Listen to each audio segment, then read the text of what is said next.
Good evening. आज हम पढ़ेंगे संघ एकाइनोडर्मेटा, हेमिकॉर्डेटा और कॉर्डेटा। तो सबसे पहले हम देखेंगे संघ एकाइनोडर्मेटा। एकाइनोडर्मेटा की जीव कहाँ पाए जाते हैं, इनके शरीर में कैसी अंग व्यवस्था होती है। तो सबसे पहला पॉइंट क्या आएगा कि एकाइनोडर्मेटा की जीव कहाँ पाए जाते हैं। ये पाए जाते हैं समुद्र में, इसलिए इन्हें कहते हैं समुद्री जीव। इसके बाद इसकी जो संरचना होती है वो एक पुष्प के समान होती है या सितारे के समान दिखाई देती है। जैसे पुष्प के समान या यूं कहें कि सितारे के समान दिखाई देती है।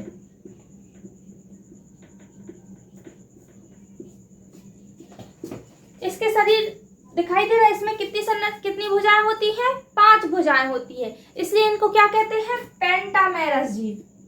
पेंटामेरस मतलब इसमें कितनी भुजाएं होती हैं, 5 भुजाएं पाई जाती हैं, 5 भुजाएं प्रेजेंट होती हैं।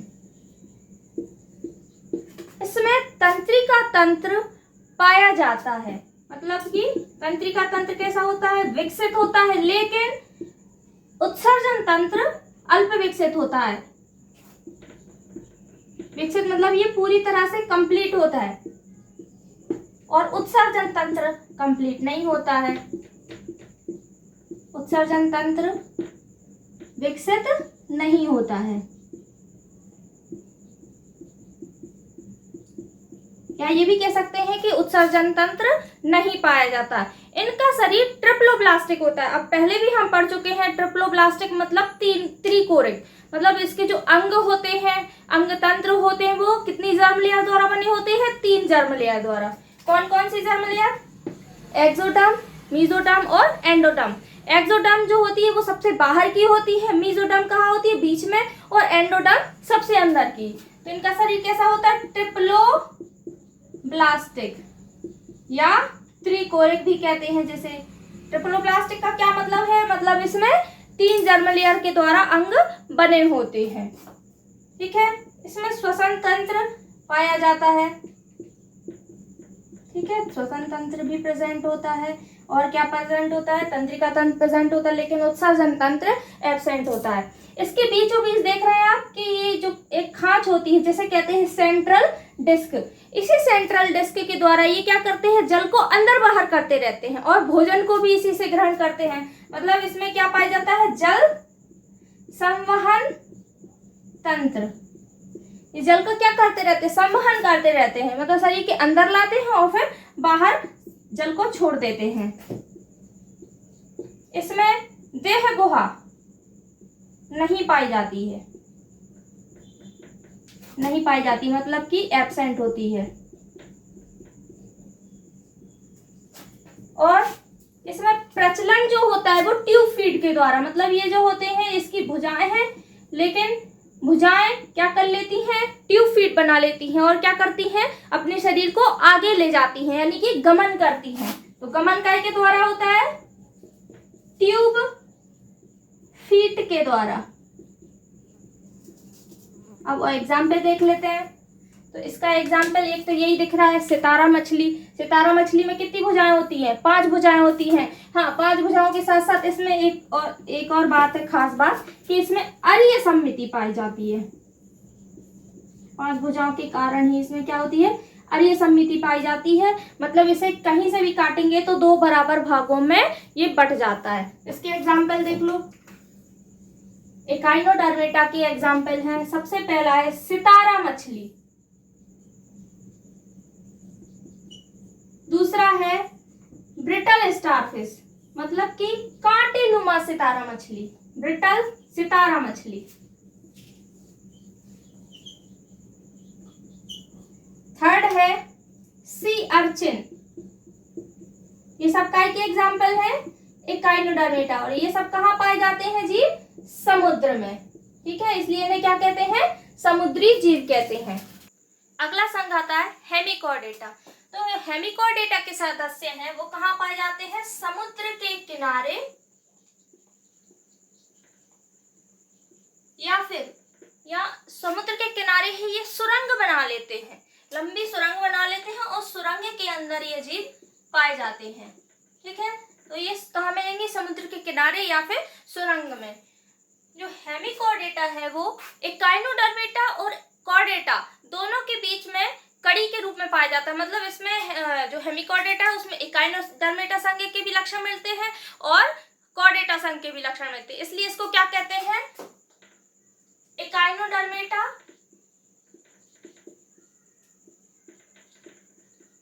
एवं कॉर्डेटा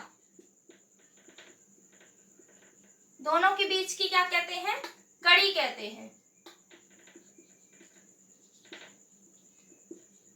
कड़ी का मतलब होता है कनेक्टिव लिंक, यानी कि इसमें एकाइनोडर्मेटा के भी लक्षण पाए जाते हैं, कुछ लक्षण कॉर्डेटा के भी मिलते हैं, इसलिए दोनों के बीच के इसको क्या कहते हैं, कनेक्टिव लिंक या कड़ी कहा जाता है। इसमें जो तंत्रिका तंत्र होता है वो आदिम प्रकार का होता है। तंत्रिका तंत्र कैसा होता है, आदिम प्रकार का। इनका शरीर काय काय में बटा होता है, प्रोबोसिस मतलब होता है सूंड, ठीक है, कॉलर और ट्रंक। कॉलर मतलब गर्दन और ट्रंक मतलब धड़। तो शरीर काय काय में बटा होता है, सूंड, गर्दन और धड़। इन तीन भागों में बेलेनोग्लॉसस या हेमिकॉर्डेटा का शरीर बटा होता है, धड़ में बटा होता है, तीन भागों में पाया जाता है शरीर।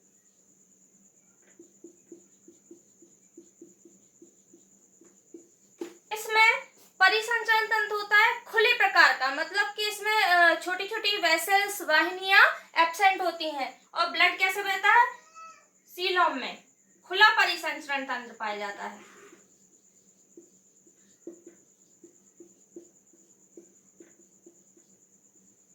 इसकी जो आहार नाल होती है वो यू आकार की होती है।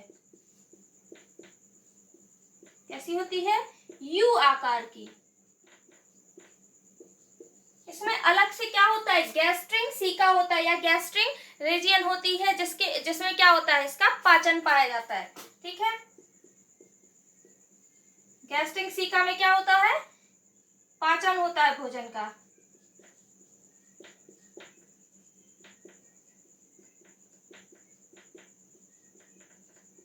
अब हेमी का मतलब होता है कम या आधा, ठीक है। तो हेमी इसमें क्या होती है, जो नोटोकार्ड होती है वो पृष्ठ भाग में होती है, ठीक है। पृष्ठ भाग मतलब पीछे तरफ क्या होती है, नोटोकार्ड होती है और आगे तरफ नहीं होती है ना, और आगे भाग में होती है, इसलिए इसको क्या कहते हैं, हेमिकॉर्डेटा। यानी इसको क्या कहेंगे, नोटोकार्ड कहाँ पाई जाएगी, पृष्ठ भाग में पाई जाती है। ये इंपॉर्टेंट पॉइंट है, पृष्ठ भाग में पाई जाती है।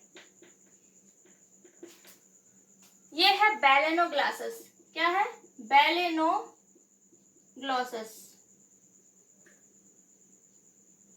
इसमें ये जो दिख रही है ये क्या है, नोटोकार्ड, और इसका शरीर प्रोबोसिस, कॉलर और ट्रंक में बटा होता है। यहाँ पे क्या होती है, गैस्ट्रिक रीजियन होता है जहाँ पे बहुत सारी गैस्ट्रिक सीका पाई जाती हैं, ठीक है। और ये होती है इसमें गिल स्लिट्स, जिसके द्वारा ये क्या करते हैं, श्वसन करते हैं। तो इसका एग्जाम्पल क्या हो गया, बेलेनोग्लॉसस।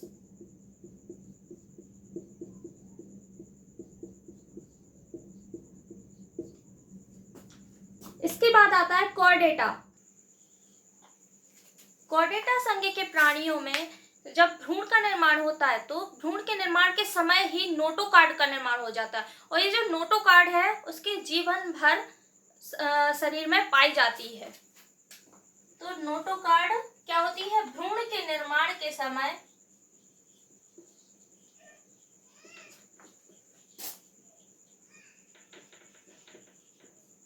नोटोकार्ड का निर्माण हो जाता है, और यही नोटोकार्ड क्या करती है, शरीर को सहारा प्रदान करती है, जिसकी वजह से हमारा शरीर क्या होता है, सीधा खड़ा रहता है, ठीक है। और इसी नोटोकार्ड के कारण ही ऐसे जीवों को जिनमें नोटोकार्ड पाई जाती है उनको क्या कहा जाता है, कॉर्डेट्स। क्लियर। कॉर्डेटा संघ के प्राणियों में बंद परिसंचरण तंत्र पाया जाता है। बंद परिसंचरण तंत्र मतलब कि इसमें क्या होता है, कई पतली पतली धमनियां, शिराएं और वाहिकाएं पाई जाती हैं, जिसमें क्या होता है, ब्लड बहता रहता है। ऐसे जीवों में देह गुहा भी पाई जाती है। देह गुहा क्या होती है, प्रेजेंट होती है या पाई जाती है। इन जीवों में क्या होता है, पेशीय हृदय पाया जाता है। पेशीय युक्त क्या होता है, हृदय। और हृदय कितने भागों में बटा होता है, 4। कौन कौन से, ऊपर 2 आलंद और नीचे 2 निलय पाए जाते हैं। हमारे शरीर में, या फिर यूं कहेंगे कॉर्डेटा संघ के प्राणियों में, एक वर्णक होता है जिसे कहते हैं हीमोग्लोबिन। इसी हीमोग्लोबिन वर्णक के कारण रुधिर का रंग कैसा होता है, लाल। ठीक है, रुधिर का रंग कैसा होता है, लाल। किसके कारण, हीमोग्लोबिन वर्णक के कारण। ये एक प्रकार का पिगमेंट है जो हमारे जो शरीर में रक्त बहता है उसको क्या करता है, रंग प्रदान करता है। कॉर्डेटा संघ के प्राणियों में श्वसन तंत्र विकसित होता है, और श्वसन काय के द्वारा होता है, फेफड़ों के द्वारा। ठीक है, अब इसमें तंत्रिका तंत्र भी विकसित होता है। ये जो कॉर्डेटा संघ के प्राणी है वो कैसे होते हैं, एक लिंगी, मतलब नर और मादा शरीर कैसे होते हैं, अलग अलग होते हैं। और जिसमें एक ही शरीर में दोनों होते हैं उसको क्या कहते हैं, द्विलिंगी। तो ये कैसे होते हैं, एक लिंगी प्राणी हैं।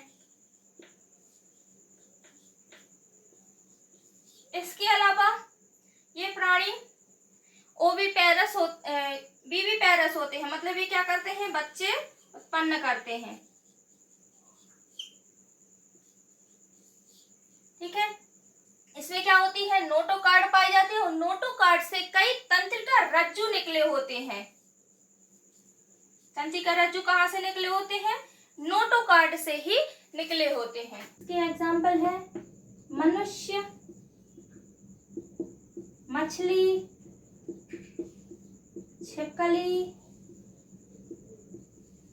मगरमच्छ,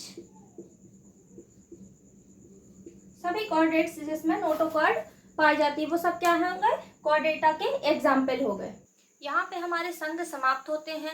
अब हम पढ़ेंगे वर्ग। तो सबसे पहला वर्ग आता है एम्फीबिया वर्ग।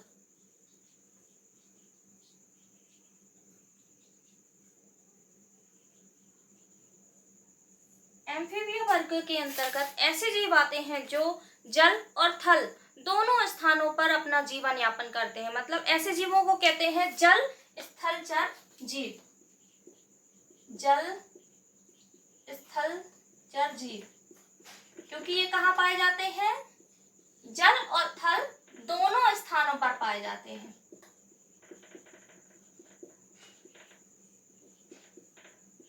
या फिर ऐसे स्थानों पर जहां पर नमी होती है या फिर मॉइस्चर होती है। इन जीवों का शरीर चिकना होता है। इनकी जो ऊपरी सतह होती है वो म्यूकस लेयर टाइप की होती है, मतलब वो चिकनी चिपचिपी परत होती है। तो इनका शरीर कैसा होता है, चिकना होता है। चिकना होता है क्योंकि इनकी जो ऊपरी सतह होती है वो कैसी होती है, चिपचिपी सी होती है। इसीलिए ये पाए जाते हैं नमी वाले स्थानों पर और जल और थल वाले स्थानों पर। ऐसे जीवों के पैरों में पांच उंगलियां होती हैं और इन उंगलियों में नखर भी पाए जाते हैं। नखर मतलब कि नाखून। तो इन जीवों में क्या होती है, 5 नखर युक्त उंगलियां पाई जाती हैं, प्रेजेंट होती हैं। इन जीवों के शरीर में जो हृदय होता है वो 3 खंडों में बटा होता है। कितने खंडों में, 3 खंडों में। कौन कौन से, 2 आलंद और 1 निलय। 1 निलय, 3 खंड होते हैं इसमें। और कॉर्डेट्स में 4 खंड होते हैं। मनुष्य में भी 4 बेशमीय हृदय पाया जाता है। इनमें जो श्वसन होता है वो गिल्स के द्वारा होता है या फिर त्वचा के भी द्वारा करते हैं। मुख्य रूप से श्वसन त्वचा के द्वारा होता है, शारीरिक सतह के द्वारा भी होता है।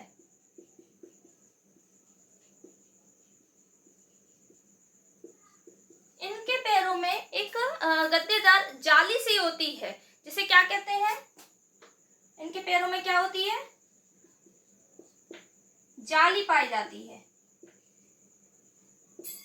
जिसे फ्लैप कहते हैं। इनमें देह गुहा पाई जाती है।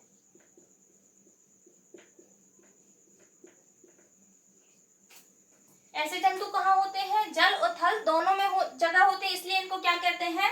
एम्फीबियन कहते हैं। और इसके एग्जाम्पल क्या क्या होंगे आप सभी जानते होंगे। जो मेंढक होता है वो जल में और थल में दोनों स्थानों पर रहता है। इसके अलावा सैलामेंडर,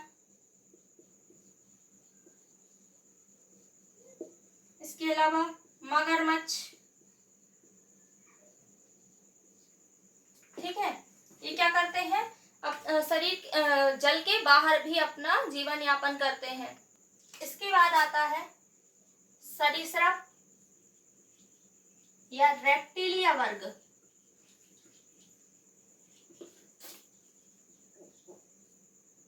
रेप्टिलिया वर्ग के जो जंतु होते हैं वो रेंग कर चलते हैं या फिर खिसक कर चलते हैं, इसलिए इनको क्या कहते हैं? रेंगने वाले जंतु भी कहते हैं। क्योंकि कैसे चलते हैं? रेंग कर चलते हैं। सरीसृप के अंतर्गत जितने भी जीव जंतु आते हैं उनका अध्ययन करने वाली शाखा को कहते हैं हर्पेटोलॉजी। सरीसृप विज्ञान को क्या कहते हैं? हर्पेटोलॉजी, सरीसृप विज्ञान। ये याद रख लेना, इंपॉर्टेंट पॉइंट है ये। इनका जो शरीर होता है वो सिर, धड़ और पूंछ 3 भागों में बटा होता है। कौन कौन से? सिर, धड़ और पूंछ। इनके शरीर की त्वचा होती है वो शुष्क होती है। और अभी हमने क्या देखा था? एम्फीबियन में उनकी त्वचा कैसी होती है? चिकनी होती है। लेकिन रेप्टिलिया या सरीसृप जंतु की कैसी होती है? त्वचा शुष्क होती है, शुष्क होती है। इन जंतुओं में क्या पाई जाती है? शीत निष्क्रियता की क्रिया पाई जाती है। मतलब ये ठंड के समय कहाँ होते हैं? बिलों में छिप जाते हैं, ठीक है। इसमें इसका जो शरीर होता है वो कैसा होता है? लंबा होता है। और इसमें जो हृदय होता है वो 4 भागों में बटा होता है। मतलब इसमें कितने कोष्ठ होते हैं? 4 कोष्ठ होते हैं। कौन से? 2 आलिंद और 2 निलय। इस संघ के जंतु होते हैं ओविपेरस। ध्यान देना, ओविपेरस का मतलब होते हैं, मतलब ऐसे जंतु जो अंडे उत्पन्न करते हैं। और जो बच्चे उत्पन्न करते हैं वो क्या कहलाते हैं? विविपेरस। लेकिन जो अंडे उत्पन्न करते हैं वो क्या कहलाते हैं? ओविपेरस। यानी ये क्या करते हैं? अंडे देते हैं। और इसके अलावा इसमें लैंगिक द्विरूपता पाई जाती है। मतलब एक ही शरीर में दोनों जीव नहीं होते, नर और मादा नहीं होते। अर्थात ये कैसे होते हैं? एक लिंगी होते हैं, एक लिंगी, या फिर क्या कहें कि लैंगिक द्विरूपता पाई जाती है।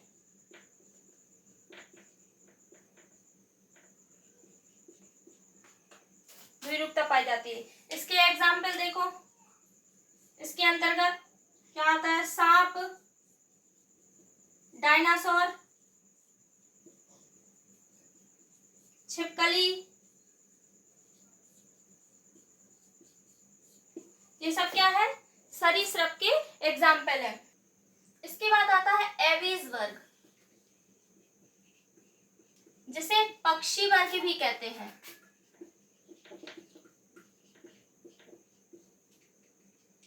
जो पक्षी होते हैं इनका शरीर कैसा होता है?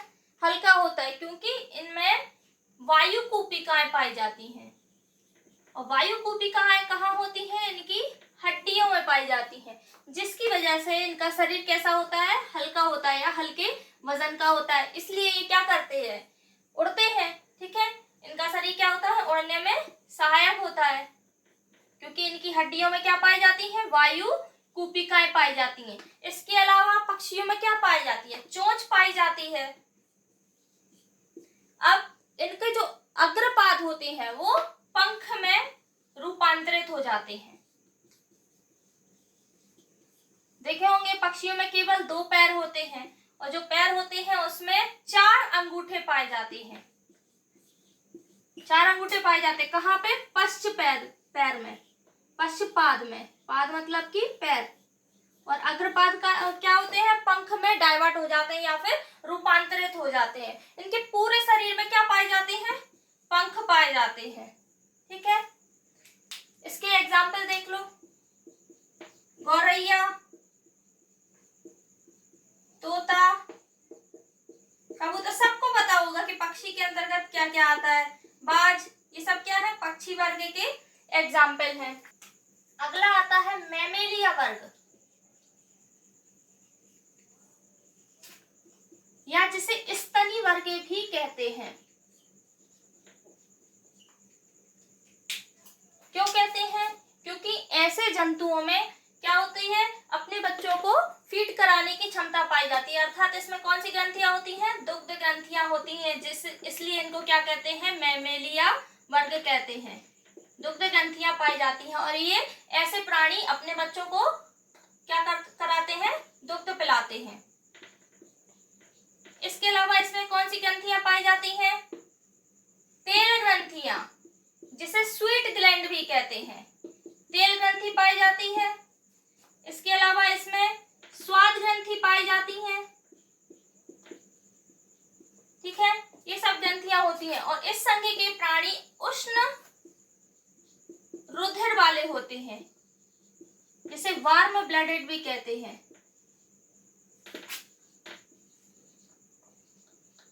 ठीक है, इस संघ के प्राणी कैसे होते हैं, गर्म खून वाले होते हैं। ठीक है, इनके पूरे शरीर में क्या पाए जाते हैं, छोटे छोटे से रोम पाए जाते हैं।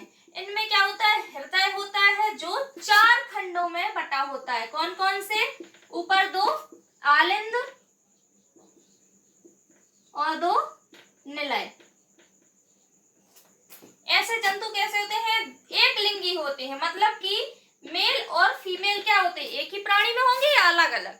मेल और फीमेल क्या होते हैं, शरीर उनका अलग अलग होता है, इसलिए इनको क्या कहते हैं, एक लिंगी कहते हैं, या फिर इनमें लैंगिक द्विरूपता भी पाई जाती है। और मैमेलिया वर्ग के जंतु क्या करते हैं, विविपेरस होते हैं। विविपेरस मतलब बच्चे उत्पन्न करते हैं।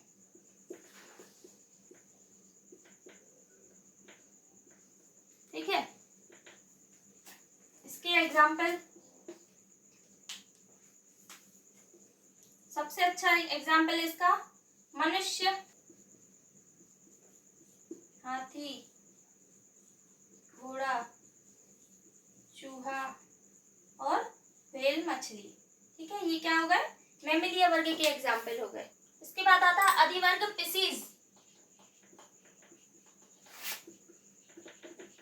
पिसीज मतलब जिसमें मछलियों को रखा जाता है। मछलियों का शरीर कैसा होता है, चिकना होता है और इनके पूरे शरीर में क्या पाए जाते हैं, सल्क पाए जाते हैं। ठीक है, और इसमें तैरने के लिए क्या होते हैं, पंख पाए जाते हैं, और पंख के नाम क्या है, पेल्विक और पेक्टोरल, ये इनके पंखों के नाम होते हैं। पंख की सहायता से ये क्या करती है, फिशेस तैरती हैं, पानी में तैरने में सहायक होते हैं। कौन, पंख। पंख की सहायता से मछलियां क्या करती हैं, तैरती हैं।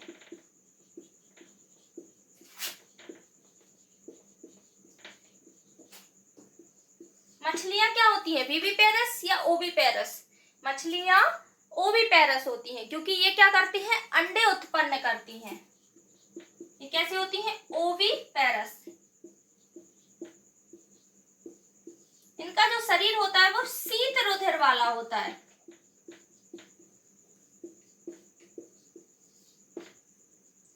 इनके शरीर में जो हृदय होता है वो 2 खंडों का होता है, 2 बेस में ये हृदय पाया जाता है। और ये 2 बेस में कौन कौन से होते हैं, एक होता है आलिंद और एक होता है निलय। अब मछलियां भी 2 प्रकार की होती हैं। पहली होती है कॉन्ड्रिकुथिस मछलियां। तो कॉन्ड्रिकुथिस जो मछलियां होती हैं वो ऐसी मछलियां हैं जो उपास्थि की बनी होती हैं। उपास्थि मतलब कि मुलायम हड्डी के द्वारा वो बनी होती है। और दूसरी होती है ऑस्टिकुथिस मछली।